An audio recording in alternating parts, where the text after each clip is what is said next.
परम सत्कारयोग साध संगत जी, रसना पवित्र करिए ते आखिए धन श्री सतगुरु जगजीत सिंह जी, धन श्री सतगुरु उदय सिंह जी। साध संगत जी, साखी का सिरलेख है झोटे नूं नथना। ये साखी संबंधित है उद्यम सिंह जथेदार श्री जीवन नगर। संत जी सत श्री अकाल, सत श्री अकाल। धन भाग तुहाडे महापुरुषां दे दर्शन होए हन। मुद्दतां हो गईयां सन, दिल तरस रहा सी।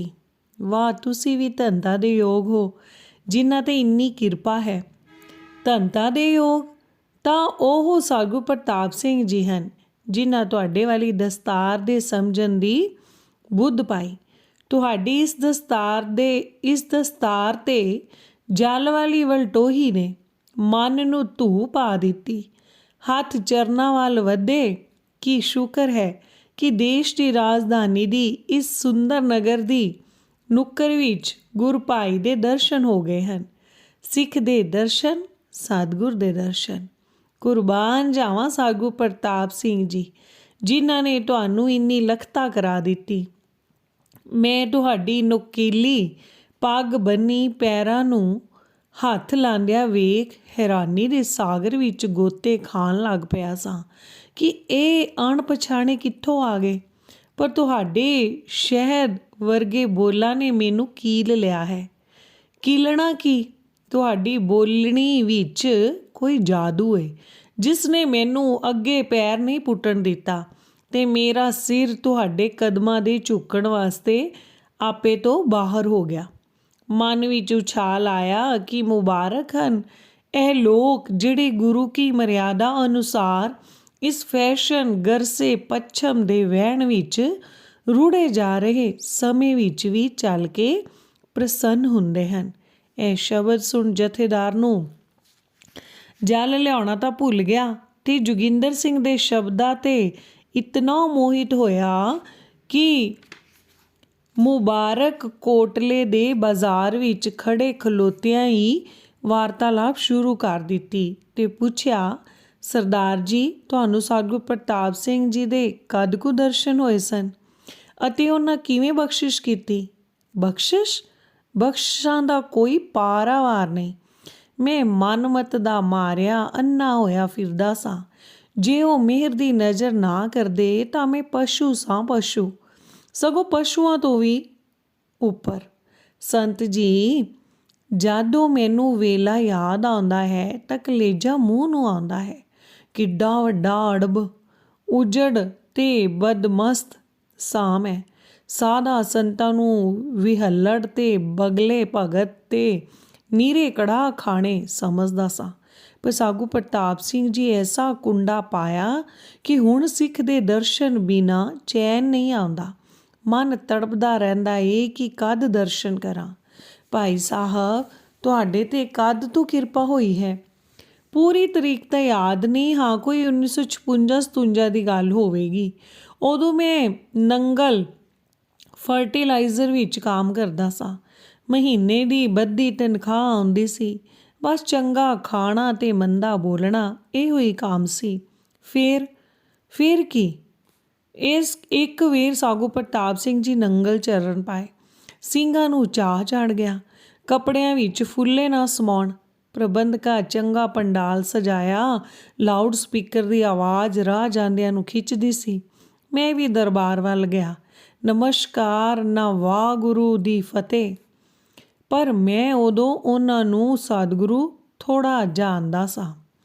ਉਸ ਵੇਲੇ ਮੇਰੀ ਬਿਰਤੀ ਮੱਝ ਦੇ ਚੀਚੜ ਵਾਲੀ ਸੀ ਜਿਹੜੀ ਅੰਮ੍ਰਿਤ ਦੇ ਮਟਕਿਆਂ ਕੋਲ ਹੁੰਦੀ ਵੀ ਗੰਦਾ ਲਹੂ ਪੀ ਕੇ ਰਾਜੀ ਸੀ।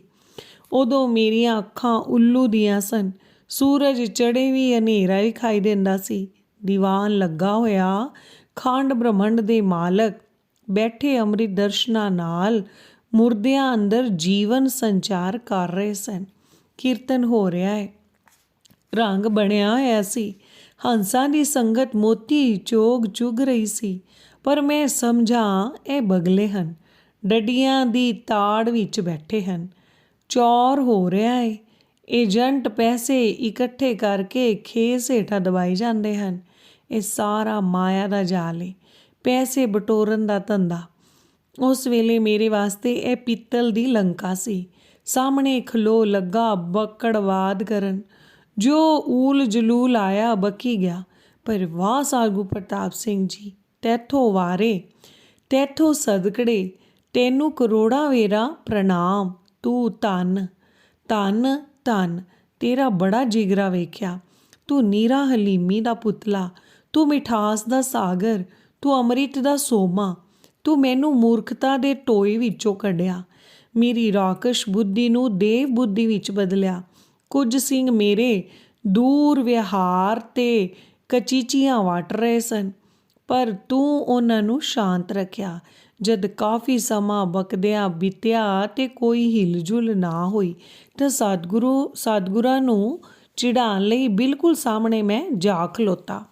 ਪਰ ਚੰਦਨ ਭਾਵੇਂ ਸੱਪਾਂ ਨਾਲ ਵਿਹੜਿਆ ਹੁੰਦਾ ਹੋਏ, ਉਸ 'ਤੇ ਉਹਨਾਂ ਦੇ ਜ਼ਹਿਰ ਦਾ ਅਸਰ ਨਹੀਂ ਹੁੰਦਾ। ਉਹ ਸਦਾ ਸ਼ੀਤਲ, ਉਹ ਸਦਾ ਠੰਡਾ ਰਹਿੰਦਾ ਹੈ। ਚੰਨ ਵੱਲ ਕਿੰਨਾ ਥੁੱਕੀ ਜਾਓ, ਪਰ ਉਹ ਸਦਾ ਨਿਰਮਲ ਬੇਦਾਗ। ਸਤਿਗੁਰੂ ਜੀ ਨੇਤਰ ਮੁੰਦੀ ਪਤਾ ਨਹੀਂ ਕਿਹੜੇ ਕਿਹੜੇ ਦਾ ਬੇੜਾ ਪਾਰ ਕਰ ਰਹੇ ਸਨ।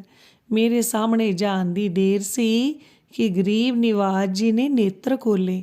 ਉਹਨਾਂ ਨੇਤਰਾਂ ਵਿੱਚੋਂ ਪ੍ਰਕਾਸ਼ ਦੀ ਲਾਟ ਨਿਕਲੀ, ਜਿਸ ਨੇ ਮੇਰੀਆਂ ਅੱਖਾਂ ਨੂੰ ਚੁੰਧਿਆ ਦਿੱਤਾ ਤੇ ਮੈਂ ਧੜੈਂ ਕਰਕੇ ਧਰਤੀ 'ਤੇ ਡਿੱਗ ਪਿਆ ਤੇ ਕੋਲ ਬੈਠੇ ਸੰਤ ਮੋਹਨ ਸਿੰਘ ਨੂੰ ਕਿਹਾ, ਸੰਤ ਜੀ ਤੁਸੀਂ ਇਸ ਝੋਟੇ ਨੂੰ ਨੱਥੋ।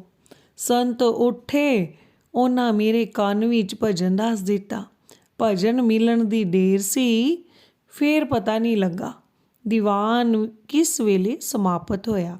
ਜਦ ਹੋਸ਼ ਆਈ ਤਾਂ ਮੈਂ ਲੰਗਰ ਕੋਲ ਪਿਆ ਸਾਂ ਤੇ ਇੱਕ ਸਿੰਘ ਦੁੱਧ ਦਾ ਗਲਾਸ ਲਈ ਮੇਰੇ ਸਾਹਮਣੇ ਖੜਾ ਸੀ ਤੇ ਕਹਿ ਰਿਹਾ ਸੀ, ਭਾਈ ਸਿੱਖਾਂ, ਬੜੀ ਦੇਰ ਤੋਂ ਤੂੰ ਇੱਥੇ ਪਿਆ ਏ, ਆ ਲੈ ਸਮੁੰਦਰ, ਛਕ ਲੈ। ਮੈਂ ਦੁੱਧ ਘੁੱਟ-ਘੁੱਟ ਕਰਕੇ ਪੀਤਾ ਤੇ ਧੀਰੇ ਧੀਰੇ ਘਰ ਪੁੱਜਾ। ਮੇਰੀ ਸਿੱਖਣੀ ਮੈਨੂੰ ਵੇਖ ਹੈਰਾਨ ਸੀ। ਉਸ ਕਿਹਾ, ਸਰਦਾਰ ਜੀ ਕੀ ਗੱਲ ਏ? ਕਿਤੇ ਲੜਾਈ ਹੋ ਗਈ ਏ? ਐਦਾਂ ਢਿੱਲੇ ਢਿੱਲੇ ਕਿਉਂ ਹੋ? ਮੈਂ ਕਿਹਾ, ਭਲੀਏ ਲੋਕੇ, ਭੈਣੀ ਵਾਲਾ ਸਤਿਗੁਰੂ ਕੂਹ ਗਿਆ। ਕੁਝ ਨਾ ਪੁੱਛ, ਮੇਰੇ ਅੰਦਰ ਹੂਕ ਜਿਹੀ ਉੱਠਦੀ ਏ ਕਿ ਉੱਡ ਕੇ ਉਸ ਦੇ ਦਰਸ਼ਨ ਕਰਾਂ। ਖੈਰ ਕੁਝ ਸਮਾਂ ਲੰਘ ਗਿਆ, ਕਦੇ ਮਾਲਾ ਫੇਰਾਂ, ਕਦੇ ਛੱਡ ਦੇਵਾਂ।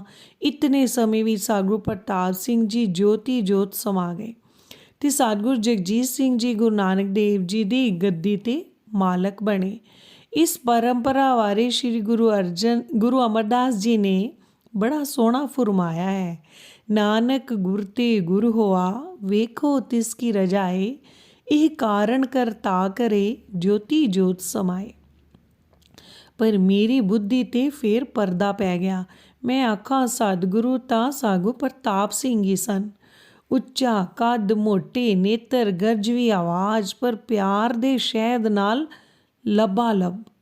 ਇਹ ਤਾਂ ਕੁੜੀਆਂ ਮੁੰਡੇ ਹਨ, ਇਹਨਾਂ ਨੂੰ ਉਹ ਰੂਪ ਨਾ ਪਛਾਣਾ। ਸਤਿਗੁਰੂ ਪ੍ਰਤਾਪ ਸਿੰਘ ਜੀ ਦੇ ਹਾੜੇ ਕੱਢਾਂ।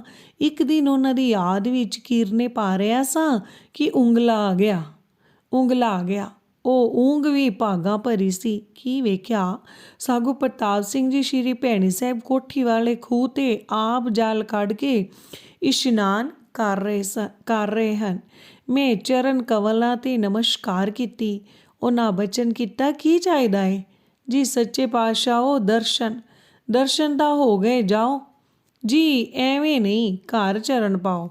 ਤਾਂ ਹੁਕਮ ਹੋਇਆ, ਤੂੰ ਸਤਿਗੁਰੂ ਜਗਜੀਤ ਸਿੰਘ ਅੱਗੇ ਜਾ ਕੇ ਅਰਜ਼ ਕਰ, ਉਹ ਤੇਰੇ ਘਰ ਚਰਨ ਪਾਉਣਗੇ, ਮੈਂ ਉਹਨਾਂ ਨਾਲ ਆਵਾਂਗਾ। ਇਹ ਸੁਣਦਿਆਂ ਸਾਰ ਮੇਰੇ ਸਾਰੇ ਠੰਮ ਹਿੱਲ ਗਏ ਕਿ ਮੈਂ ਕਿਹੜੀਆਂ ਉਲਝਣਾਂ ਵਿੱਚ ਫਸਿਆ ਪਿਆ ਹਾਂ। ਅਸਲ ਸਤਿਗੁਰੂ ਪ੍ਰਤਾਪ ਸਿੰਘ ਇਹੋ ਹਨ ਜਿਨ੍ਹਾਂ ਦੇ ਸ਼ੀਸ਼ 'ਤੇ ਚੌਰ ਝੁੱਲਦਾ ਹੈ। ਸਤਿਗੁਰੂ ਜੀ ਵੀ ਇਹਨਾਂ ਨੂੰ ਸਤਿਗੁਰੂ ਕਹਿੰਦੇ ਹਨ। ਮੈਂ ਮੁੜ ਸਤਿਗੁਰੂ ਜਗਜੀਤ ਸਿੰਘ ਜੀ ਦੇ ਚਰਨਾਂ ਵਿੱਚ ਹਾਜ਼ਰ ਹੋਇਆ ਤੇ ਅਰਜ਼ ਕੀਤੀ ਇਹਨਾਂ ਪ੍ਰਵਾਨਗੀ ਲਈ। ਮੈਂ ਚਾਈਂ ਘਰ ਗਿਆ, ਪਲੰਗ ਡਾਇਆ, ਦੁੱਧ ਚਿੱਟਾ ਖੇਸ ਵਿਛਾਇਆ। ਪਾਤਸ਼ਾਹ ਜੀ ਦਰਸ਼ਨ ਦਿੱਤੇ। ਮੈਂ ਮੱਥਾ ਟੇਕਿਆ, ਮੇਰੀ ਸਿੰਘਣੀ ਵੀ ਜਾ ਸ਼ੀਸ਼ ਨਿਵਾਇਆ। ਸਤਿਗੁਰੂ ਜੀ ਬਚਨ ਕੀਤਾ, ਬੀਬੀ, ਬੱਚਿਆਂ ਨੂੰ ਸਣੇ ਕੇਸ਼ੀ ਇਸ਼ਨਾਨ ਕਰਾਇਆ ਕਰ। ਉਹ ਵਿਚਾਰੀ ਨਿੰਮੋ ਝੀਣ ਖਲੋਤੀ ਸੀ। कि मैं अर्ज कीती जी अजे बच्चे की किरपा नहीं हुई। ਤਾਂ ਫਿਰ ਬਚਨ ਹੋਇਆ ਇੱਕ ਮਾਲਾ ਭਗਉਤੀਆਂ ਦੀ, ਇੱਕ ਸਿਮਰਨ ਦੀ। ਫਿਰ ਸਾਗੂ ਪ੍ਰਤਾਪ ਸਿੰਘ ਜੀ ਦੇ ਚਰਨਾਂ ਵਿੱਚ ਅਰਦਾਸ ਕਰਿਆ ਕਰੋ। ਇਹ ਕਹਿ ਸੱਚੇ ਪਾਤਸ਼ਾਹ ਚਲੇ ਗਏ। ਜਿਵੇਂ ਸਤਿਗੁਰੂ ਜੀ ਬਚਨ ਕੀਤਾ ਸੀ ਉਸ 'ਤੇ ਅਮਲ ਕੀਤਾ। ਸਮੇਂ ਸਮੇਂ 2 ਲੜਕਿਆਂ ਦਾ ਜਨਮ ਹੋਇਆ। ਕੋਟਾਨ ਕੋਟ ਧੰਨਵਾਦ ਕੀਤਾ। ਥੋੜ੍ਹੇ ਦਿਨਾਂ ਪਿੱਛੋਂ ਮੇਰੀ ਤਬਦੀਲੀ ਅਸਾਮ ਵਿੱਚ ਕਾਮਰੂਪ ਚਾਹ ਬਗੀਚੇ ਵਾਸਤੇ ਹੋ ਗਈ। ਮਨ ਬੜਾ ਹੀ ਉਦਾਸ ਹੋਇਆ। ਰੋਟੀ ਦਾ ਸਵਾਲ ਸੀ। ਦੂਰ ਪ੍ਰਦੇਸ਼, ਕਾਲੇ ਕੂਹ ਕਾਫ, ਜਾਦੂ ਟੂਣੇ ਦੀ ਧਰਤੀ, ਮਨ ਕਾਂਪਾ ਖਾ ਗਿਆ। ਮੈਂ ਸੱਚੇ ਪਾਤਸ਼ਾਹ ਜੀ ਦੇ ਚਰਨਾਂ ਵਿੱਚ ਹਾਜ਼ਰ ਹੋ ਸਾਰੀ ਕਹਾਣੀ ਸੁਣਾਈ। ਉਹਨਾਂ ਕਿਹਾ, ਵਾਹ ਭੋਲਿਆ, ਜਿਸ ਕੋ ਸ਼੍ਰੀ ਗੁਰੂ ਨਾਨਕ ਦੇਵ ਜੀ ਦੀ 40 ਯੁੱਗ ਤਪੱਸਿਆ ਕੀਤਾ ਨਾਮ ਹੋਵੇ, ਉਸ ਨੂੰ ਜਾਦੂ ਟੂਣੇ ਕੀ ਆਖਣ। ਇਹ ਮੰਤਰਾਂ ਦਾ ਮੰਤਰ ਹੈ, ਬਾਕੀ ਸਭ ਹੇਠਾਂ ਹਨ। ਭਰਮ ਨਾ ਕਰ। ਸਾਗੂ ਪ੍ਰਤਾਪ ਸਿੰਘ ਜੀ ਨੂੰ ਅੰਗ ਸੰਗ ਜਾਣ। ਮੈਂ ਪਰਿਵਾਰ ਸਮੇਤ ਅਸਾਮ ਚਲਾ ਗਿਆ। ਉੱਥੋਂ ਦੇ ਪ੍ਰਬੰਧਕਾਂ ਨੇ ਮੈਨੂੰ ਜੰਗਲ ਵਿੱਚ ਉਹ ਕੁਆਟਰ ਦਿੱਤਾ ਜਿਸ ਵਿੱਚ ਕੋਈ ਮੁਲਾਜ਼ਮ ਇੱਕ ਰਾਤ ਵੀ ਨਹੀਂ ਕੱਟਦਾ ਸੀ। ਜੰਗਲ ਇਤਨਾ ਭਿਆਨਕ ਸੀ ਕਿ ਅੱਜ ਘਾਹ ਵੱਢੋ, ਸਾਤੇ ਅੰਦਰ ਲੱਖ ਲੱਖ ਹੋ ਜਾਵੇਗਾ। ਮੱਛਰ ਵੀ ਉਹ ਜਿਸ ਨੇ ਫਰਊਨ ਵਰਗੇ ਦਾ ਲਹੂ ਪੀਤਾ ਸੀ। ਪਰ ਸਤਿਗੁਰੂ ਜੀ ਦੇ ਚਰਨਾਂ ਵਿੱਚ, ਸਾਗੂ ਜਗਜੀਤ ਸਿੰਘ ਜੀ ਦੇ ਚਰਨਾਂ ਵਿੱਚ ਅਰਦਾਸ ਕਰ ਕੁਆਟਰ ਅੰਦਰ ਜਾ ਆਸਣ ਵਿਛਾਇਆ। ਰਾਤ ਪਈ, ਬੱਤੀ ਬੁਝਾਈ। ਅੱਖ ਲੱਗੀ ਹੋਈ ਸੀ ਕਿ ਛੱਤ 'ਤੇ ਗੜ ਗੜ ਸ਼ੁਰੂ ਹੋ ਗਈ। ਸਤਿਗੁਰਾਂ ਦਾ ਬਚਨ ਯਾਦ ਆਇਆ। ਤਾਤੀ ਵਾਉ ਨਾ ਲਗਈ, ਪਾਰ ਬ੍ਰਹਮ ਸਰਣਾਈ, ਚੌਗਿਰਦ ਹਮਾਰੇ ਰਾਮ ਘਰ, ਦੁੱਖ ਲਗੈ ਨਾ ਪਾਈ। ਆਵਾਜ਼ਾਂ ਆਈਆਂ। ਭਗਉਤੀਆਂ ਦੀ ਮਾਲਾ। ਫੇਰ ਆਵਾਜ਼ ਉਹ ਹੋਈ ਸੀ ਜਿੰਨਾ ਟੁਰਨ ਤੋਂ ਪਹਿਲਾਂ ਕਿਹਾ ਸੀ, ਵਾਹ ਭੋਲਿਆ, ਜਿਸ ਕੋਲ ਸ਼੍ਰੀ ਗੁਰੂ ਨਾਨਕ ਦੇਵ ਜੀ ਦਾ ਸ਼੍ਰੋਮਣੀ ਮੰਤਰ ਹੋਵੇ, ਉਸ ਨੂੰ ਜਾਦੂ ਟੂਣੇ ਕੀ ਆਖਣ। ਮੇਰਾ ਹੱਥ ਝਟਪਟ ਮਾਲਾ 'ਤੇ ਚਲਾ ਗਿਆ। ਸੁਰਤੀ ਸਤਿਗੁਰੂ ਜਗਜੀਤ ਸਿੰਘ ਜੀ ਦੇ ਚਰਨਾਂ ਵਿੱਚ ਜੁੜੀ। ਗੜਗੜ ਬੰਦ ਹੋ ਗਈ। ਭੱਜਦਿਆਂ ਦੀਆਂ ਚੀਕਾਂ ਸੁਣਾਈਆਂ ਦਿੱਤੀਆਂ। ਫਿਰ ਕਦੇ ਭੈ ਨਹੀਂ ਆਇਆ, ਨਾ ਕਦੇ ਗੜਗੜ ਸੁਣੀ। 1 ਸਾਲ ਉੱਥੇ ਰਿਹਾ। ਮੇਰੇ ਸਾਥੀ ਤੇ ਮੇਰੇ ਅਫਸਰ ਵੀ ਹੈਰਾਨ ਸਨ ਕਿ ਜੋਗਿੰਦਰ ਸਿੰਘ ਤੇ ਕਿਸੇ ਕਾਮਲ ਮੁਰਸ਼ਦ ਦਾ ਹੱਥ ਹੈ ਜਿਸ ਨੇ ਬੇਖੌਫ ਹੋ ਇਸ ਕੁਆਟਰ ਵਿੱਚ ਸਾਲ ਗੁਜ਼ਾਰਿਆ ਹੈ। ਮੈਂ ਉਹਨਾਂ ਨੂੰ ਉੱਤਰ ਦਿੱਤਾ, ਭਾਈ ਤੁਸੀਂ ਠੀਕ ਕਹਿੰਦੇ ਹੋ, ਮੇਰੇ ਵਿੱਚ ਕੋਈ ਖੂਬੀ ਨਹੀਂ। ਇਹ ਮੇਰੇ ਸਤਿਗੁਰ ਦੀ ਕਿਰਪਾ ਹੈ ਜਿਹੜਾ ਆਪਣੇ ਸਿੱਖ ਨੂੰ ਹਰ ਗਰਮੀ ਸਰਦੀ ਵਿੱਚੋਂ ਸਨ ਪ੍ਰੂਫ ਤੇ ਵਾਟਰਪ੍ਰੂਫ ਨਾਲ ਢੱਕੀ ਰੱਖਦਾ ਹੈ। ਉਸ ਦਾ ਕੋਈ ਵੀ ਵਾਲ ਵਿੰਗਾ ਨਹੀਂ ਕਰ ਸਕਦਾ। ਸਾਹਿਬ ਗੁਰੂ ਗੋਬਿੰਦ ਸਿੰਘ ਜੀ ਦਾ ਅਰਸ਼ਾਦ ਹੈ, ਰੋਗਨ ਤੇ ਰਸੋਗਨ ਤੇ ਜਲ ਜੋਗਨ ਤੇ ਬਹੁ ਭਾਂਤ ਬਚਾਵੈ, ਸਤਰ ਅਨੇਕ ਚਲਾਵਤ ਕਾਉ, ਤਉ ਤਨ ਏਕ ਨ ਲਾਗਤ ਪਾਵੈ। ਰਾਖਤ ਹੈ ਆਪਨੋ ਕਰ ਦੈ ਕਰ, ਪਾਪ ਸਮੂਹ ਨ पेटन पावै, और की बात कहाँ कह तो सौ, सुपेट ही केपट बीच बचावै। सारे आख लिए धन धन श्री सतगुरु जगजीत सिंह जी, धन धन श्री सतगुरु प्रताप सिंह जी।